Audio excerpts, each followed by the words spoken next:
Орос улбаанаас ойрын 5 жилийн дотор НАТО руу товтлох чадамжтай болно гэлээ.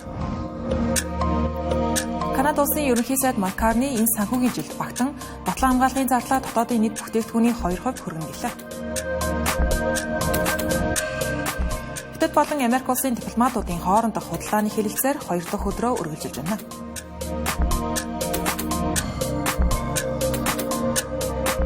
Арамдэргээ зөвштэй Тэнгэр телевизийн гадаад мэдээний хөтөлбөр та бүхэнд хүрч байна. Бид AFP агентлагийн албан ёсны их сурвалжтайгаар дэлхийд дахинд өрнөж байгаа цагийн мэдээллийг таймлан өргөлнө.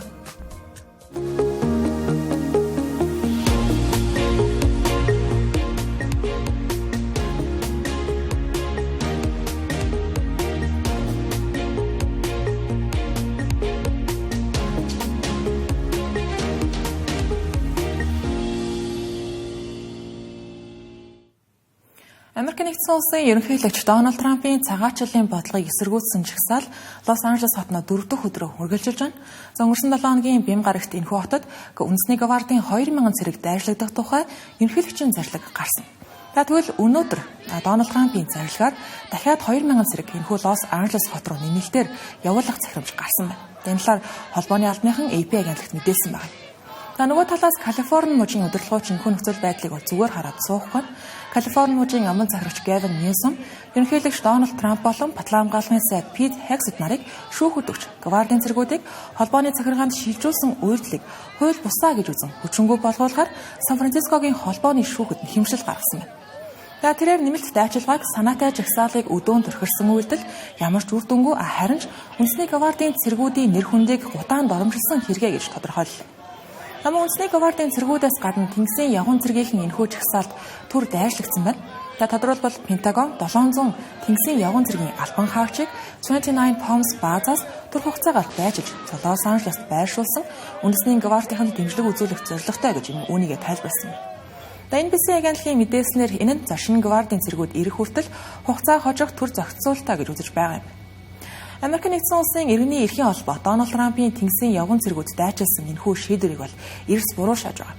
Холбооны удирдлагууд өнгөрсөн 7 хоногийн бям гаргаас хойших ерөнхийлөгч Дональд Трампын бүх үйлдэл алхмуудыг өдөөн хатгалах байлаа гэж дүнсэн байна. Дональд Трамп даваа гарагт хэглэлийнхний өмнө холбооны цагаачлалын хяналтанд саад хийсэн их үндэслэлээр Ньюсомыг баривчлахыг дэмжиж байгаа гэдэг хэлсэн. Ньюсом болон мужийн ерөнхий прокурор Роб Бонта нарын гаргасан хэмжлэлд ерөнхийлөгч Дональд Трампын захирамж үндсэн хуулийг зөрчсөн. За мөн үндэсний гвардийн тухай холбооны хуульд заасан эрх мэдлийн хүрээнээс давсан гэж үзсэн байна. Дашин туртад ерөнхийлөгч Дональд Трамп шиг мужийн удирдлагуудын хүсэлтийг харгалзахгүйгээр ерөнхийлөгч өөрөө үндэсний гвардийг илгээж байгаа нь өмнө нь зөвхөн нэг удаа болж байсан үйл явдал. Тодорхойлбол 1965 онд тухайн үед ерөнхийлөгч байсан Линдон Джонсон мужийн удирдлагуудын зөвшөөрлгүйгээр үндэсний гвардийн хүчийг ашигласан тохиолдолтой ижил байна. Тухайн үед ерөнхийлөгч Джонсон Алабамад болсон хүний эрхийн төлөөх жагсаалд оролцогчдыг хамгаалахаар 3000 гаруй үндэсний гвардийн цэргүүдийг явуулж ирсэн. Лос Анжелес сүүлийн өдрүүдэд ийхүү өрнөж байгаа эсэргүүцлийн жагсаалан за хоёр өөрчлөн хандлагатай хүмүүсийн оролцоотой болж байгааг ажилчид нар шинжээч нар хэлж байна. Дараагийн хэсэг нь бичиг баримтгүй хууль бус цагаачлалын эрхийг хамгаалах зорилгоор чигсэж байгаа бол нөгөө хэсэг нь хотыг үүнээс самунд автуулах санаахалтай байна гэлээ. Тухайлбал CNN төгсөн мэдээлэл өгсөн хууль сахиулах байгууллагын их сурвалжийн хэлснээр тагнуулын шинжээчид нэм гарагт цугларсан чигсэгчдийн дийлэнх нь сүүлийн үед явагдаж байгаа цагаачлалын эсрэг албадлын шинжтэй арга хэмжээнүүд мөн үндэсний гвардийг Лос Анжелес хотод байршуулсан явдалд дургуутслан илэрхийлж байсан гэлээ. Гэсэн хэдиж тэдний дунд байнгын эмх замбраагүй байдал төдөөж цагдаагийн байгууллагуудтай зориудаар мөрүүлдэг хандлагатай хүмүүс ч гэсэн байсан гэсэн байна. Өнөөдөр НАТОгийн ерөнхий нарийн бичгийн дарга Марк Рютте Их Британи улсын Лондон хотноо айлчилж байна.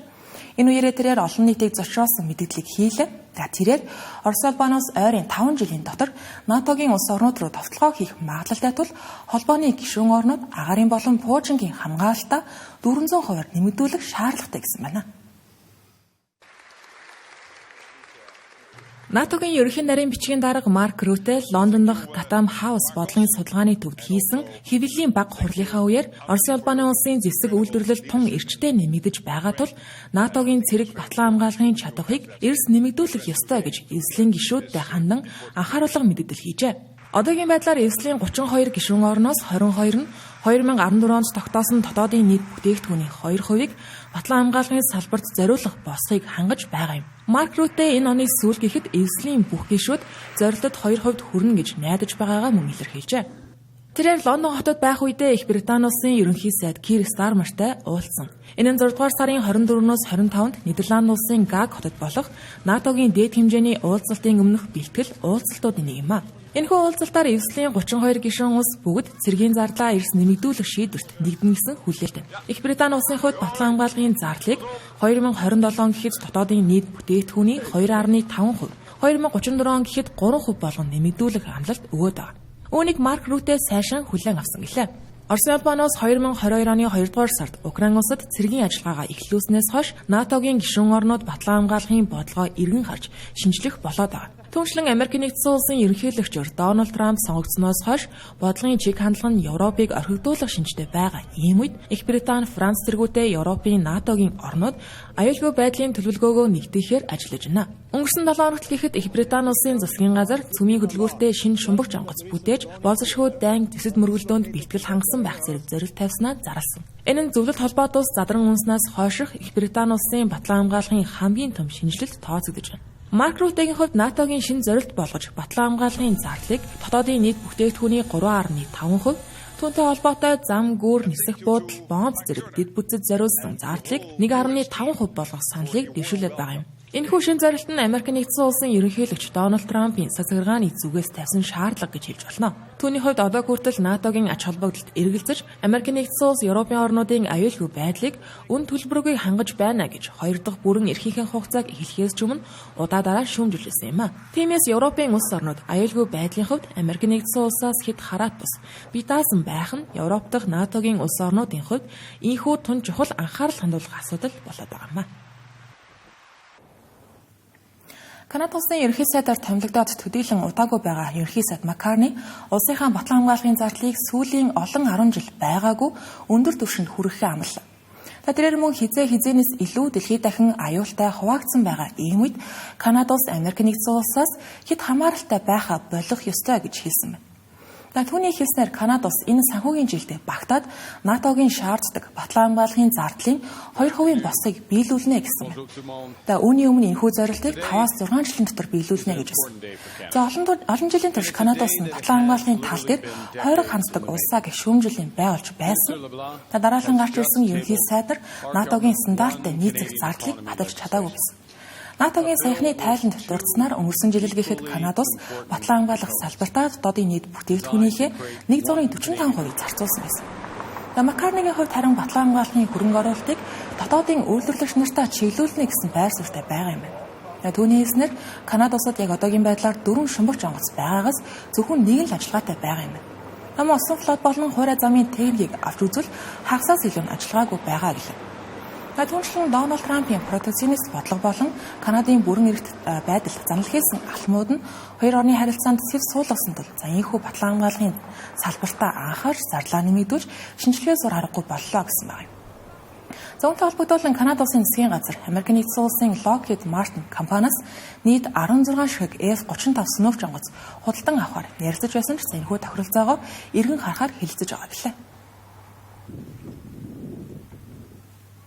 Өнгөрсөн 7 хоногт Америк нэгдсэн улсын ерөнхийлөгч Дональд Трамп бүгд найрамдах Хятад ард улсын дарга Ши Жинпин нар утсаар ярьсан байсан.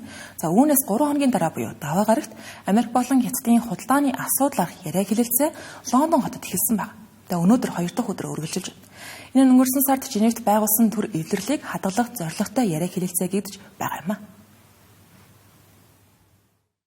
Газрын ховор элементүүдийн экспортын хориг хязгаарлалтууд цуслагдах хэсэг нь Лондонгийн яриа хэлэлцээний гол сэдэв болж байгаа талаар албаны их сурвалжууд мэдээлж байна. Америк нэгдсэн улсын талаас сангийн сайд Скотт Бессент, худалдааны сайд Ховард Лутник, худалдааны төлөөлөгч Джеймсон Гринер оролцож байгаа бол Хятадын төлөөлөгчдийг төрийн зөвлөлийн дэд дарга Хелли Фендэрүүлж байна. Энэ удаагийн уулзалтанд Ховард Лутникийг оролцуулсан байгаа нь газрын ховор элементийн экспорттой холбоотой асуудлаар шийдэл олоход түлхэц болж байгаа бололтой байна. Өмнөх Женевийн хэлэлцээнд оролцоогүй тэрээр Америк нэгдсэн улсын экспортын хяналтыг хариуцдаг гол албан тушаалтан юм. Дональд Трампын сад цагирга зарим экспортын хязгаарлалтыг сулруулахыг хэдийн зөвшөөрсөн талаар албаны 3 их сурвалж CNN агентлагт мэдээлсэн байна. Гэхдээ Америкийн нэгдсэн улсын өрсөлдөх чадвар үндэсний аюулгүй байдалд чухал нөлөөтэй өндөр түвшний технологи, тухайлбал хэмэл оюун ухааны зориулалттай Nvidia-гийн өндөр түвшний чипүүдийг үргэлжлүүлэн хориглох шинжтэй байна гэлээ. Америкийн нэгдсэн улсын зүгээс тавьж байгаа гол шаардлага нь хятад улсаас газрын ховор элементүүдийн экспортыг их хэмжээгээр нэмэгдүүлэх явдал гэж байна. Хятад улсын талаас харин Америкийн нэгдсэн улстай хэлэлцээр хийхэд нааштай хандсан байгаа нь Америкийн нэгдсэн улсын тогтоосон өндөр тарифын улмаас Хятад улсын эдийн засагт үзүүлж байгаа нөлөөллөттэй холбоотой байж магадгүй юм. Тухайлбал Хятад улсын экспорт 5 дугаар сард өнгөрсөн оны мөн ийхээс ердөө 4.8%-аар өссөн байгаа нь өмнөх сарын 8.1%-аас огцон буурсан үзүүлэлт болж байна. Энэ дундаа Америкийн нэгдсэн улс руу чиглэсэн экспорт нь 34.5%-аар огцон унсан байгаа юм а. Мөн Хятадын үндэсний статистикийн газрын мэдээлснээр 5 дугаар сард хэрэглээний үнийн индекс 0.1%-аар буурсан бол үйлдвэрийн үнийн индекс 3.3%-аар унаж сүүлийн 22 сарын хамгийн доод түвшинд хүрсэн байна. Графикаас Америкийн нэгдсэн улс болон Хятад улсын хооронд галийн тарифын өөрчлөлтүүдийг харвал 2 дугаар сарын 1 болон 3 дугаар сарын 3-ны өдрүүдэд Америкийн нэгдсэн улсын зүгээс фентанилийн асуудалд Хятад улсыг буруутгаж галийн тарифыг 10%-аас 20% болгон нэмж байсан юм. Үүний дараа 4 дугаар сарын ихээр ерөнхийлөгч Дональд Трамп дэлхийн 180 гаруй улсын эсрэг галийн тарифа нэмэхдээ Хятад улсын бараанд ногдуулах тарифыг 145% болтол нэмж, үүний хариуд Хятад улс Америкийн нэгдсэн улсын бараанд ногдуулах тарифыг 125% болтол нь нэмжсэн юм а. Дэлхийн хамгийн том эдийн засагтай хоёр улсын хувьд нэг-нэгэндээ ийм өндөр хэмжээний галийн тариф ногдуулах нь хоёр улсын үйлдвэрлэгч, бизнес эрхлэгчдийг хүнд байдалд оруулаад зогсоохгүй, олон улсын нийлүүлэлтийн сүлжээг доголдуулах, олон улсыг хамарсан эдийн засгийн хямралыг өдөөх эрсдэлтэй юм. Тиймээс талууд худалдааны асуудлаа шийдэхээр 5 дугаар сарын 11-нд Швейцар улсын Женев хотноо Дональд Трампыг Америкийн нэгдсэн улсын ерөнхийлөгчөөр дахин сонгогсноос хойших анхны худалдааны асуудал арах уулзалтыг хийсэн. Үр дүнд нь 5 дугаар сарын 14-өөс эхлэн талуудын харилцан ногдуулсан тариф 30 болон 10% болж тус тус буурсан байдаг. Гэхдээ энэ нь ердөө 90 хоногийн хугацаанд хүчинтэй байна. Энэ хугацаанд талууд энэ мэдчлэн яриа хэлэлцээ өрнүүлж аль аль талдаа ашигтай шийдэлд хүрэх учиртай юм а. Бразил улсын ерөнхийлөгч асан Жаир Болсонаро төрийн эргэлт хийхийг завсан хэрэгт буруутгадаад байна. Тэрээр өнөөдрөөс шүүх хуралд өөрийн биеэр оролцож эхэлсэн байна. 2022 оны ерөнхийлөгчийн сонгуульд ялагдсанаа хүлээн зөвшөөрөхөөс татгалзсан Жаир Болсонаро сонгуулийг дахин явуулахыг оролцсон гэх гэрчийн мэдүүлэг шүүх хурлын үеэр гарч ирсэн байна. Тодорхойлбол Бразилийг 2019-с 2022 оны хооронд удирдаж байсан өдгөө 70 настай барууны үзэлтэй популист удирдагчаа гэддэг Болсонарог Борхород төрийн эрхийг хууль бусаар булан авахыг зорьсон гэмтэргийн бүлэглэлийг толгойсон гэж буруутгаж байгаа юм.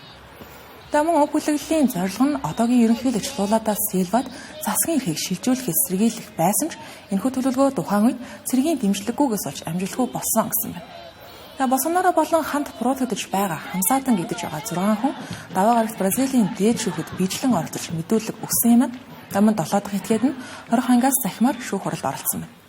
Болсонарогийн тун ойрын хүн байсан гэдэг Маурисид шүүхэд мэдүүлэг өгөхдөө тухайд ерөнхийлөгч байсан Жаир Болсонаро онц байдал зарлах тухай захирамжийн ноорог бичгийг хүлээн авч уншсан гэдгийг мэдүүлсэн байна. Энэхүү баримт бичигт сонгуулийг хүчингүүд тооцсон дахин сонгуул зарлах, мөн зарим албан тушаалтныг баривчлах талаар төлөвлөгөө байсан юм байна. Түүнчлэн Болсонаро тухайн сонгуульд ялал байгуулсан Лула да Силва, дэд ерөнхийлөгч Жералдо Алкмин, дээд шүүхийн шүүгч Александр де Морес нарыг тэдгээр хүмүүсийн амь насанд халтах төлөвлөгөөний талаар мэдэж байсан гэж үзсэн байна. 2026 оны ерөнхийлөгчийн сонгуульд дахин нэр дэвших хүсэлтэй ч гэлээ одоогоор ийхүү нэр дэвших хэрэггүй болоод байгаа Болсонаро өөрийгөө гин буруугүй гэж мэдүүлсэн хэвээрээ байна. Тэрээр 40 жил хүртэл хорих ял авч магадгүй байна. Түүний хувьд гин буруугүй тул мэдүүлэг өгөхөөс шүүхийн өмнө зогсохоос огт айхгүй гэгчлэн хэвлэлүүдний өмнө нээлттэй ярьж байгаа. Болсонарогийн мэдүүлэг өгөх дээд шүүх нь 2023 оны 1-р сард түүний дэмжигчдийн өвмөний гол байр болж байсан. Тухайд ерөнхийлөгч Лула да Силваг албан тушаалаа авахаас өмнө цэргийн хүчийг ашиглан эрх мэдлийг эргүүлэн авахыг оролдож төрийн байгууллагууд руу хүчээр дайран орж байсан удаа байгаа юм. Болсонаро тухайн үед гадаадд байсан гэдэг. Шүүх хурал энэ 7 хоногийн баасан гар ихэд дуусах хүлээлттэй байгаа юм. Болсонарогийн үед ажиллаж байсан 4 сайд тагнуулын газар болон тэнгисийн цэргийн хүчний хуучин удирдлагууд мэдүүлэг өгнө.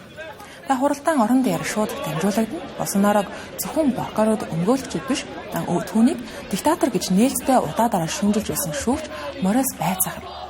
Бразилийн Getúlio Vargasin нэрмжүүд их сургуулийн эрүүгийн эргэцэн шинжээчид энэхүү шүүх хурал нь Бразилийн ардчилсан гэглэм дор анх удаа төрийн эргэлт хийх оролдлогын хэрэгт хариуцлага тооцож байгаа түүхэн тохиолдлоо гэдэг хэлж байна. Замун энэхүү эргийг шийдвэрлэх хууль эрх зүйн зохицуулалт Бразил улсын одоогийн хууль дүрмүүдэд байхгүй ч гэж мэдгээр байгааг хэлж байгаа юм. Хөтөлбөр үргэлжилж байна. Энэ хэсэгт зарим мэдээллийг товчоор хүргэх болно.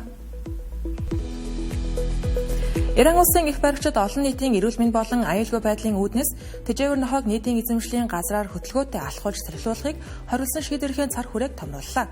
2019 онд батлагдсан уг хориг нь өнгөрсөн 7 хоногоос эхлэн 18 хотод мөрдөгдөхөөр болсон байна. Энэ хоригт мөн тэжээвэр нохойг тээврийн хэрэгслээр тээвэрлэхийг хоригложээ. Тухайн хоригийг эсэргүүцэх залуучууд нэмэгдэж байгаа боловч Иран улсын их баригчид энэхүү эсэргүүцлийг Иран улсын авторитар дэглэмийн эсрэг болсон нэг хэлбэр гэж үзэж байгаа юм а.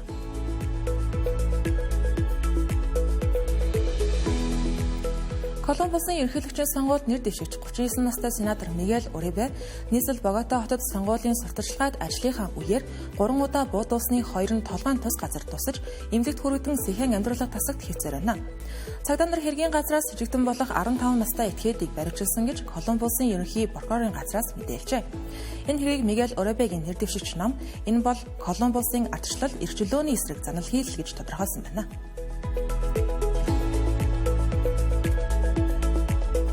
Их Британи улсын зохиолч Фредерик Форсит даваа гарагт өвчний улмаас 86 наснда таалалд өгслөө. Түүний төлөөлөгч Джонатан Ллойд түүнийг даваа гарагт гэр бүлийнхнийхээ хажууд амьсгал хураасан болохыг мэдгдсэн байна.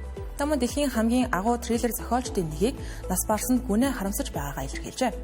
Түүний 1971 онд бичсэн Day of the Jackal ном нь бестселлер болж байсан ба уг номыг Хатан хааны агаарын хүчний нисгчээр ажиллаж байх үедээ Франц улсын ерөнхийлөгч асан Шарл де Голлын насанд халдах оролдлогын талаар сурвалжиж байх үедээ уг зохиолын бичиг сэтлээ олж ижээ. Бүгд найрамдах Солонгос улсын ерөнхийлөгчийн тамгын газар энэ мэмэр гарагт ерөнхий сайд болон засгийн газрын сайдуудыг томилохоос өмнө иргэдээс тэдэнд хандсан санал хүсэл зөвлөмжийг хүлээн авна гэлээ. Өнөөдрөөс эхлэн 7 хоногийн турш иргэд санал хүсэлтэд боловсон хүчний удирдлагын яамны захим хуудасаар болон ерөнхийлөгч Жимиони албан ёсны захим сүлжээгээр дамжуулан илгээх боломжтой болж байгааг ерөнхийлөгчийн хэвлэлийн төлөөлөгч Кан Южин мэдээллээ. Ингэснээр аль иргэдийн оролцоотой шудраг засгийн газар байгуулагдах ба нэр дэвшигчид дундаас хамгийн авьяаслаг ухаалаг хүмүүс сонгогдох шудраг тогтолцоо бүрдэн гэж үзжээ. Телевизийн гадаад мэдээний хөтөлбөр та бүхэнд хүрэлээ. Анхаарлаа хандуулсан ядад баярлалаа.